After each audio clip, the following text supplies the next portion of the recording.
think there's this big division within the new conscious thought. Do we create a reality, or are we subject to something greater than ourselves? I think what we need to do is change our way of thinking so that we start to change our experience to a greater awareness of what we are. Yes, we're still going to look like we're in bodies and feel like we're in bodies, but that experience can start to change to the point where you can experience your body differently. You can start to feel less pain, less suffering. The body can start to feel more like a figure in a dream rather than this heavy thing that you've been carrying around all of your life. And these are positive changes that can come about.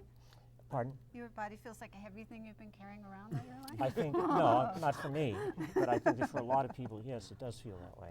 And you can change your experience of the body simply by changing the way that you look at things, and that's what leads to a different experience. We have to be very careful of dualities here with everything. When we talked about dualities, it's not either or. It is true, sometimes we can focus our thoughts and help to create our reality. It's absolutely true. Well, At other times, though, when is it not true that we're not creating our reality? When is it not? I mean, if you say that we are, then it must be true that we are creating this world out there somehow. That's just simple. I was on a phone-in program. Somebody phoned in the following thing. I was with my sister on the London Underground, and my sister said, "Are you crazy? What are you doing?" And she said, "I'm trying to get someone to smile." And she's on the Underground, and she's looking around, trying to get one person in that carriage to smile. And in the end, some guy like grins and gets up and just hugs her. And she thinks, like, that guy's going out. What's he going to do? So a person took a tiny, tiny, tiny, minuscule responsibility, 1 millimeter of responsibility for trying to change somebody's day. Now, not flying. I mean, that's changing reality. Yeah. In a different sort of way than we're talking about. And I think we all have a responsibility to that. And we have the Every power day. to do it too. I think we do have the power to affect what's happening to us with our thoughts and our intentions. You see, what I've learned is if you're looking in the mirror and the person in the mirror doesn't look happy, you can't go up to the mirror and make that person smile. The reality has to come from inside first. I absolutely agree with that. But I'm asking you to clarify whether you are saying that we sometimes create reality by our thoughts, and there are other times we don't create reality by our thoughts. That's true. And how can you make that distinction? Because everything isn't linear, and there are many mysterious forces at work other than the linear mind that says we create this, or A plus B equals C. There's karmic forces that come in. Yes. There's the soul's development that comes in that goes beyond what you want or what you don't want. Right. You see, I think the problem here is defining the human being too narrowly. We're really much bigger than the thing that happens or doesn't happen to us. I don't think conscious that karma necessarily has to be acted out. We can alter our karma.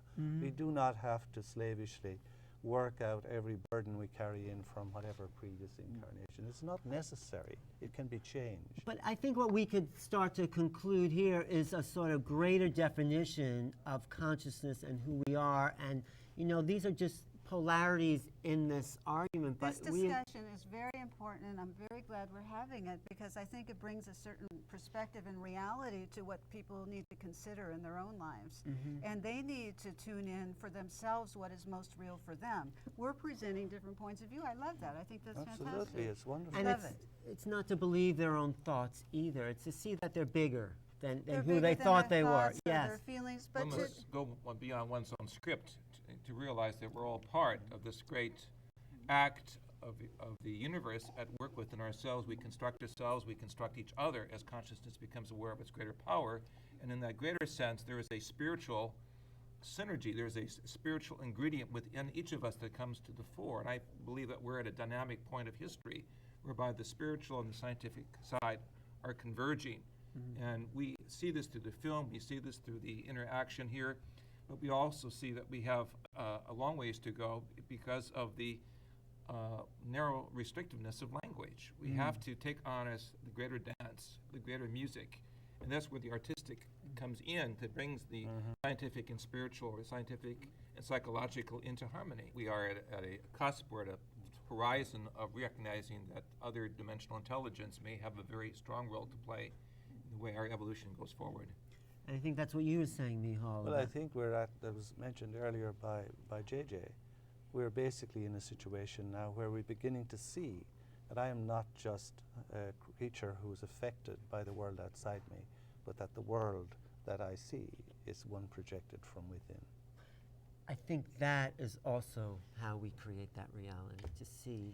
Well, I think, you know, in traditional medicine, the paradigm is changing too, that there's an increasing expansion of bringing spirituality and awareness of intuition into medicine, which makes me so happy and is my mission to bring that into health and healing. So I think the paradigm is really increasing in medicine and will continue to increase over the next decade. So let's ask them, where, as the kind of sort of where are we going? What's the vision that you see for a future integration of all this? Oh, yeah, I just like something really, really simple. Not something really simple, like I'm going to get out of bed and what can I do today? Well, what's a little thing I can do to make the world slightly better? Not a big deal thing. But where does this new understanding of science, quantum fields, and consciousness fit into a future time? Well, you know, if you yourself are getting attuned, then it's going to follow. I think it's going to follow. The individual scientist, if he can take that little responsibility, just to look into themselves. So what does the future look like to you as the universe disappears? Well, you've been asking where this is going. Yeah. And I think where it's going is all about the empowerment of the individual to realize that they can shape their own experience of life. In the past, religion was more about empowering the institutions and the religions. I think the new spirituality is about empowering the individual to take responsibility for their own experience and to realize that they have the power to shape that. And I don't think it matters whether you're a physicist or a taxi driver. It's going to be the same for everybody. Everyone is eventually going to realize that how they experience life is within their grasp and within their power. Do you see the paradigm changing for the planet then itself? I think so, yeah. In which way? What does it look like in the future? Maybe, as Pauli said, the return of the world soul.